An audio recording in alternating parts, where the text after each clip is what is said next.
एक अमीर बिगड़ैल लड़के ने उस आदमी की पत्नी छीनने के लिए उसे बेहोश करके जिंदा दफन कर दिया। किसे पता था कि इस कारण वह आदमी गलती से अमृता की दुनिया में पहुंच गया और वहाँ 50,000 सालों तक तपस्या की। जब वो वापस दिचू पे लौटा तो उसे ये जानकर हैरानी हुई कि यहाँ तो सिर्फ 5 साल ही बीते हैं। इसलिए उसने तुरंत अपनी दिव्य दृष्टि खोली ताकि देख सके कि इन वर्षों में उसका परिवार किस हाल में है। उसने देखा कि उसकी पत्नी अपनी बेटी के इलाज के पैसे जुटाने के लिए दिन रात 3 अलग अलग जगह पर काम कर रही है। ये देख उस आदमी का दिल भर आया और वो गहरे पछतावे में डूब गया।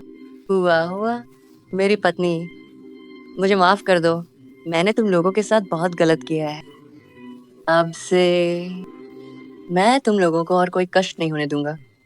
उधर पत्नी अपनी बेटी की देखभाल करने के बाद फिर से बाहर डिलीवरी देने के लिए तैयार हो रही थी, पर तभी वो अमीर लड़का अपने कुछ लोगों के साथ उसके घर आ धमका। 5 साल बीत जाने के बाद भी उस लड़के ने उसका पीछा करना नहीं छोड़ा था। उसने यहाँ तक कहा कि अगर वो उसकी औरत बन जाए तो वह उसकी बेटी के लिए सबसे अच्छे डॉक्टर का इंतजाम कर देगा। अपनी बेटी को बचाने की तड़प के बावजूद उस पत्नी ने उसकी एक ना सुनी और उसकी बात ठुकरा दी। उसे अटूट विश्वास था कि उसका लापता पति एक दिन उसे लेने जरूर आएगा। जब उस लड़के ने देखा कि समझाने के बाद भी वो नहीं मान रही, तो उसने अपना आपा खो दिया और उसे जबरदस्ती ले जाने का फैसला किया। ये देख माँ उसके सामने आ गई, पर उस लड़के ने उन्हें एक जोरदार लात मारकर हटा दिया। माँ, आप ठीक तो है ना माँ? चलो मेरे साथ, उसे छोड़ दो, उसे छोड़ दो।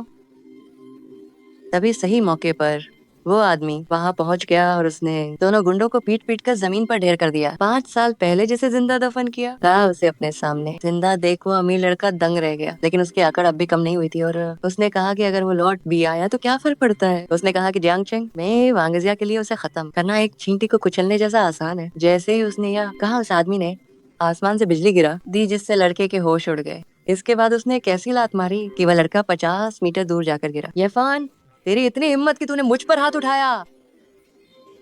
बता, तू कैसे मरना चाहता है? उस लड़के को अंदाजा भी नहीं था कि उसकी मौत सिर पर है और वो फोन करके अपने आदमियों को बुलाने लगा। फोन करने के बाद उसने बड़े घमंड से कहा कि उसने चिंगलोंगबांग के पोजुन को बुलाया है, जो जियांग चेंग का बेताज बादशाह है। उसने आदमी को चेतावनी दी कि अगर जान प्यारी है तो घुटने टेक दे और अपनी पत्नी को उसे सौंप दे। ये देखकर कि अब भी उस लड़के की अकड़ कम नहीं हुई है, उस आदमी ने तुरंत उसके दोनों पैर तोड़ दिए और उसे हमेशा के लिए अपाहिज बना दिया। मेरे पैर टूट गए। आह